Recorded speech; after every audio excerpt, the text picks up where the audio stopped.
Umararo nga ing dagiti babasita negosyante iti Baguio City kalpasan ti nakalugida. Kapoy iti epekto ti bagyo ken habagat. Kidkidawanda ti pinansyal na tulong ti gobyerno kadakwada.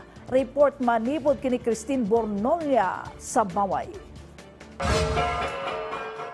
Sektor ti turismo iti maysa kadagiti kang runaan a naapektaran iti Baguio City idi napalpalabas alawas gapu iti epekto ti habagat ken naglabas a bagyo. Agparikot itadag iti babasit a negosyante gapu ta basit ti pamasterkanda ken no maminsan awan pay ti maiyawid da.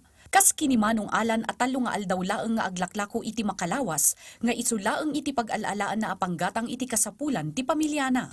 Wala po walang kita po kasi tuloy-tuloy po yung yung ulan. Mahirap po talaga pag tag-ulan. Hirap ng pagtinda kasi unang-una wala pong bisita, wala lang mamasyal. Ni Vincent nga ice cream vendor, parikot namot lang iti basit a birok na. Dito'y nalaeng ang napadasan nga awan pulos ti maiyawid na iti pamilyana. Sa ngayon wala po talagang kita ma'am kasi nga maulan po, wala ring bisitang umakyat dito sa Baguio.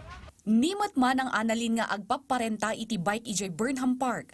Maragsakanan no ada iti 1,000 a birok da tunggal aldaw.